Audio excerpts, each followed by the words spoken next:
عزیز طلبہ، اب ہم اپنے آج کے موضوع کی طرف آتے ہیں۔ قال اللہ تبارک و تعالی ان الذین یلحدون فی آیاتنا لا یخفون علینا۔ قرآن کریم کی اس آیت کے حوالے سے الحاد کی تعریف ہمیں متعین کر لینی چاہیے تاکہ آئندہ کی گفتگو ہمارے لیے آسان ہو۔ سیدنا عبداللہ ابن عباس رضی اللہ تعالی عنہما اس آیت کی تفسیر میں فرماتے ہیں کہ قرآن کریم اور احادیث شریفہ کی تشریح میں غلط افکار کو جگہ دینا یہ الحاد ہے۔ امام طبری رحمۃ اللہ علیہ نے سیدنا عبداللہ ابن عباس رضی اللہ تعالی عنہما کی اس تفسیر کا تذکرہ کیا ہے۔ الحاد کی دوسری تعریف جو عام طور پہ کی جاتی ہے دور حاضر میں، انکار خدا کرنے والا طبقہ ملحد شمار ہوتا ہے، اور خدا کا انکار یہ الحاد ہے۔ اگر عالمی سطح پہ دیکھا جائے تو خداؤں کے انکار کرنے والے کو ملحد کہا جاتا ہے۔ ظاہر ہے اس کا ہم سے کوئی تعلق نہیں، کیونکہ خداؤں کا تصور اسلام میں نہیں۔ یہ کرسچینٹی میں تو ہو سکتا ہے، یہ ہندوازم میں تو ہو سکتا ہے، لیکن اسلام میں سے اس کا کوئی تعلق نہیں۔ لہذا آج کی ہماری اس گفتگو کا تعلق الحاد کے اس پہلو سے ہوگا جو ایک خدا کا انکار ہے، یا قرآن کریم اور احادیث شریفہ کی تشریح و تفسیر میں غلط افکار کو پیش کرنا، یہ الحاد کا عنوان ہے۔ اس سلسلے میں اگر ہم الحاد کی بنیاد اور اس کے نقطۂ آغاز کو ایک سرسری نظر سے دیکھ لیں، اور یہ الحاد ہم تک کیسے پہنچا، کن وسائل سے پہنچا، اور اس کی روشنی میں آج ہمیں اس کا علاج کیسے کرنا ہے اور طلباء کی ذہن سازی کیسے کرنی ہے، تو یہ ہمارے لیے آسان ہوگا۔ دوسری صدی کے آغاز میں بصرہ میں خاص طور پہ اعتزال اور الحاد کا تصور نمایاں ہونا شروع ہوا، جس میں قرآن کریم احادیث شریفہ کے حوالے سے ایسی تشریحات پیش کی گئیں جو علماء اہل سنت کے ہاں قابل قبول نہیں تھیں۔ دوسری صدی کے آخر میں اور تیسری صدی کے آغاز میں یہ صورتحال نقطۂ عروج کو پہنچ گئی، خاص طور پہ جب مامون الرشید نے بیت الحکمت کے نام سے ایک ادارہ قائم کیا، جس میں یونانی فلسفہ اور عجمی فلسفہ اس کا ترجمہ کیا گیا اور اس کو پڑھایا جانے لگا۔ اس سے پہلے بھی عجمی لوگوں سے ملاقات کے بعد فتوحات کے سلسلے میں جب مسلمانوں کی ملاقات بعض ایسے طبقات سے ہوئی جہاں غیر اسلامی فلسفہ رائج تھا، تو وہیں سے نقطۂ آغاز تو ہو چکا تھا اعتزال کے فلسفے کا یا غیر اسلامی افکار کا، جن میں انکار قدر بھی ہے اور دوسرے فتنے بھی ہیں۔ لیکن بیت الحکمت کے آغاز کے بعد مامون الرشید کے دور میں یہ سلسلہ زیادہ منظم ہوا۔ اسی دوران حضرت امام احمد بن حنبل رحمۃ اللہ علیہ کو مسئلہ خلق قرآن کے حوالے سے مشکلات کا سامنا ہوا۔ شروع دور سے اب تک علماء اہل سنت نے ان تمام منحرف افکار کا علمی انداز میں مقابلہ شروع کر دیا تھا اور صحیح اسلامی فکر کو پیش کرنا شروع کر دیا تھا۔ لیکن جب صورتحال اپنے عروج کو پہنچی تو اس وقت اللہ رب العزت نے دو ایسی شخصیتوں کو منتخب فرمایا جن کے ذریعے اس فتنے کی سرکوبی کا کام خصوصی طور پہ ہوا۔ ان میں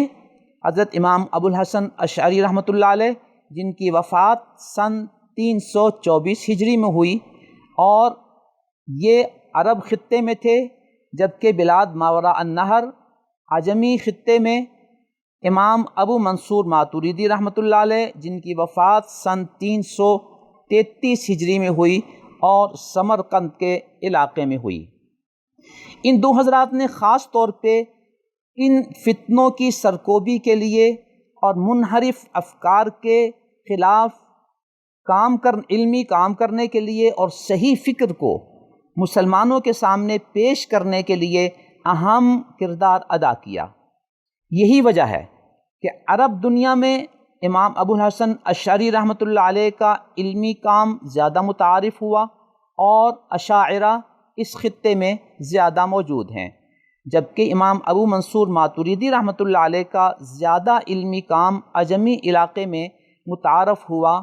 اور وہاں ماتریدی حضرات متعارف ہیں۔ یہاں معتزلہ کے چند بنیادی افکار اگر ہمارے سامنے آ جائیں تو اس سے ہمیں آج کے دور میں الحاد کو سمجھنا کافی آسان ہو جائے گا۔ اعتزال میں بنیاد عقل ہے کہ عقل کو نص پر مقدم کر دیا جائے گا اگر وہ بات اس کی سمجھ میں نہ آ سکے۔ بالفاظ دیگر عقل کو نص پر حاکم قرار دیا جائے گا کہ نص اصل نہیں، عقل اصل ہے۔ یہی وجہ ہے کہ جو احادیث شریفہ ان کے دائرہ عقل میں نہیں آتی وہ ان کو مسترد کر دیتے ہیں۔ نمبر 2، معتزلہ کے ہاں معجزات کا تصور مسلمانوں کے تصور معجزات سے مختلف ہے۔ ابھی ہم اس کی تفصیل میں نہیں جا سکیں گے۔ نمبر 3، نزول عیسیٰ کا انکار، اور نمبر 4، شفاعت کا انکار۔ یہ بنیادی وہ چیزیں ہیں کہ جن میں اصل چیز نصوص پر عقل کی تقدیم ہے اور باقی سب اس کی تفریعات ہیں۔ معتزلہ کا یہ الزام تھا کہ ہم عقل سے ان چیزوں کو سمجھنے کی کوشش کرتے ہیں جبکہ ہمارے مخالفین عقل کو کام میں نہیں لاتے اور فہم نصوص میں عقل کو بنیاد نہیں بناتے، جبکہ اہل سنت کا موقف یہ تھا کہ ہمارے نزدیک عقل وسیلہ فہم نصوص ہے، معیار نہیں ہے، لہٰذا اگر وہ ہمارے دائرہ عقل میں نہیں آتی تو ظاہر ہے ہم اس کے سامنے خاموش ہو جائیں گے لیکن ان نصوص کو مسترد نہیں کریں گے۔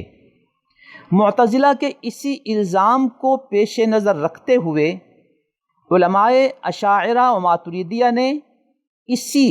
عقل و فلسفے کو بنیاد بنا کر معتزلہ اور دیگر منحرف فرقوں کا جواب دیا، اور ایسا جواب دیا کہ یہ فتنے تقریباً اپنی اصلی شکل میں ناپید ہو گئے۔ اسلامی خلافت کے دوران ان فتنوں کو دوبارہ کھل کر سر اٹھانے کا موقع نہیں ملا، لیکن جب خلافت عثمانیہ بھی کمزور ہو گئی اور ادھر دوسری طرف عیسائیت نے یہودیت نے اس بات پہ غور و خوض کیا کہ صلیبی جنگوں کے نتیجے میں آج تک ہم مسلمانوں کو مکمل فتح نہیں کر سکے اور انہیں مکمل شکست نہیں دے سکے، لہٰذا ہمیں اس بات پہ غور کرنا چاہیے کہ اس کا بنیادی سبب کیا ہے۔ جب ان کے بڑوں نے سر جوڑا اور سوچ بچار کی تو انہیں یہ اندازہ ہوا کہ 4 چیزیں ایسی ہیں جن کے ساتھ مسلمانوں کا لگاؤ ایسا ہے کہ وہ ہمیں ان پر مکمل فتح نہیں پانے دے رہا۔ نمبر 1، قرآن کریم سے ان کا لگاؤ، سنت نبویہ سے ان کا لگاؤ، اپنی اسلامی تاریخ پر ان کو جو فخر ہے وہ، اور ان کا اسلامی نظام معاشرت۔ یہ وہ چیزیں ہیں کہ جن کی بنیاد پہ ان پر فتح حاصل کرنا ہمارے لیے ممکن نہیں ہے، لہٰذا اس بات پہ غور و خوض کیا گیا کہ اس نتیجے کو حاصل کرنے کے لیے ہمیں مسلمانوں کے اس لگاؤ کو کمزور کرنا ہوگا، قرآن، سنت، تاریخ اور اسلامی معاشرت کے ساتھ۔ لہٰذا اس پر انہوں نے علمی کام شروع کیا اور مشرقی علوم حاصل کیے۔ مشرقی علوم حاصل کرنے کے بعد ان میں ایسے شکوک و شبہات کی گنجائش نکالی کہ جس بنیاد پر ان شکوک کو مسلم ورلڈ میں پلانٹ کیا جا سکے اور مسلمانوں کو شکوک و شبہات میں مبتلا کیا جا سکے۔ اس کے لیے مستشرقین میں سے ہر شخص نے اپنی اپنی زندگی ایک ایک دو دو موضوعات پہ کھپا دی اور اتنی محنت کی کہ اس محنت کا جواب دینے کے لیے بھی اس کے قریب قریب محنت درکار ہے۔ یوں مشرقی علوم کو حاصل کر کے ان میں شکوک و شبہات پیدا کرنے کا جو سلسلہ مستشرقین نے شروع کیا تھا، ان کے اس مشن کو عالم اسلام میں متعارف کرانے کے لیے 4 ذرائع بنیادی طور پر اپنائے گئے۔ نمبر 1، استعمار کے دور میں جب مسلم علاقوں پر غیر مسلم کا قبضہ ہوا تو اس استعماری طاقت نے اس استشراقی فکر کو عالم اسلام میں متعارف کرانے کی کوشش کی۔ جہاں وہ اپنے عیسائی مشنری اداروں کو لے کر آئے، وہیں پر ایسے افراد کو بھی انہوں نے آگے بڑھایا جن کے ذریعے اسلامی افکار، متعلقہ قرآن کریم، سنت نبویہ، اسلامی تاریخ اور اسلامی معاشرت میں شکوک و شبہات کو پیدا کیا جا سکے۔ اس مقصد کے حصول کے لیے استعماری طاقتوں نے عالم اسلام میں ایسے افراد تلاش کیے جو ان کے اس استشراقی مشن کو آگے بڑھا سکیں اور استعمار کی بنیادوں کو عالم اسلام میں پختہ کر سکیں۔ دوسرے نمبر پہ، استعماری طاقتوں کے دوران ہی اور استعماری طاقتوں کے جانے کے بعد NGOs نے عالم اسلام میں آ کر نئے میدان تلاش کیے۔ یہ وہ طبقے ہیں جو رفاہی کاموں کے نام پہ ہمارے ملکوں میں آئے اور رفاہی کاموں کے ساتھ ساتھ ان کے پیش نظر اسی استشراقی فکر کو آگے بڑھانا تھا اور عالم اسلام میں شکوک و شبہات کے اس سلسلے کو مزید آگے چلانا تھا۔ NGOs کے پاس چونکہ ایک بجٹ ہوتا ہے، لہٰذا اس بجٹ کے ذریعے انہوں نے عالم اسلام کے میڈیا کو خریدا۔ الیکٹرانک میڈیا کی طرف اگر ہم آئیں تو انہوں نے میڈیا کو فنڈز دیے تاکہ وہ ان کے افکار کو آگے مسلمانوں میں پیش کریں۔ انہوں نے مختلف اینکرز خریدے تاکہ وہ ان کی بات آگے بڑھا سکیں اور ان کی بات کر سکیں۔ انہوں نے ایسے اسپوک مین خریدے جو اچھی گفتگو کر سکتے ہیں اور ان سے فنڈز لے کر وہ ان کی بولی بول سکتے ہیں اور ان کی بات آگے بڑھا سکتے ہیں۔ NGOs نے عالم اسلام میں صحافیوں اور کالم نگاروں کو خریدا تاکہ وہ یومیہ بنیادوں پہ یا ویکلی اور منتھلی بنیادوں پہ شائع ہونے والے پرنٹ میڈیا میں استشراقی فکر کو اور الہادی فکر کو آگے بڑھا سکیں۔ انہوں نے ایسے مصنف تلاش کیے جو ان کے افکار کے حوالے سے کتابیں لکھ سکیں۔ انہوں نے ایسے سیاستدان خریدے اور سرکاری مشینری میں ایسے لوگ خریدے جو ان کے لیے کام کر سکتے ہیں اور ان کے لیے آسانیاں پیدا کر سکتے ہیں۔ تیسرے نمبر پہ، اس الہادی فکر کو آگے بڑھانے کے لیے اور استشراقی شکوک و شبہات کو آگے پھیلانے کے لیے اقوام متحدہ کے ہیومن رائٹس انسانی حقوق چارٹر، اس نے بھی ایک اہم کردار ادا کیا۔ خاص طور پر معاشرے کا ایک اہم طبقہ جسے ہم 50% کے لگ بھگ قرار دے سکتے ہیں، مرد و عورت، ان میں مرد و عورت کی مساوات کے نام پہ آزادی نسواں، حقوق نسواں کے عنوان سے انہوں نے کام کیا۔ اس چارٹر میں حقوق نسواں کے حوالے سے مادہ نمبر 1 اور مادہ نمبر 12 یعنی بند 1 اور بند 12 میں عورتوں کے حوالے سے یہ طے کیا گیا کہ عورت کو سیاسی سرگرمیوں میں مردوں کی طرح حصہ لینا ہوگا، معاشرتی سرگرمیوں میں مردوں کی طرح حصہ لینا ہوگا، اقتصادی ثقافتی معاملات میں مردوں کے شانہ بشانہ چلنا ہوگا، حتیٰ کہ کھیلوں میں بھی انہیں پورا حق حاصل ہوگا۔ 1981 سے یہ قانون نافذ العمل ہے۔ حقوق نسواں کے اس ہیومن رائٹس کے پس منظر میں جو چیز خاص طور پر نشانہ بنائی گئی وہ عورت کا پردہ ہے۔ عورت کے پردے کے حوالے سے جب اسلامی تعلیمات کو نشانہ بنایا گیا اور عورت کو بے پردہ کرنے کی کوشش کی گئی، اس کے لباس کو مختصر کرنے کی کوشش کی گئی، تو اس کے نتیجے میں جو اخلاقی پیچیدگیاں پیدا ہوئیں وہ ہم اور آپ پر مخفی نہیں۔ نیز مرد و عورت کی مساوات کے نتیجے میں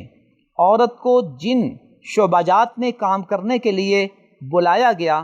اس کے نتیجے میں اختلاط معرض وجود میں آیا اور اس اختلاط کے نتیجے میں بہت سی اخلاقی اور معاشرتی پیچیدگیاں پیدا ہوئیں۔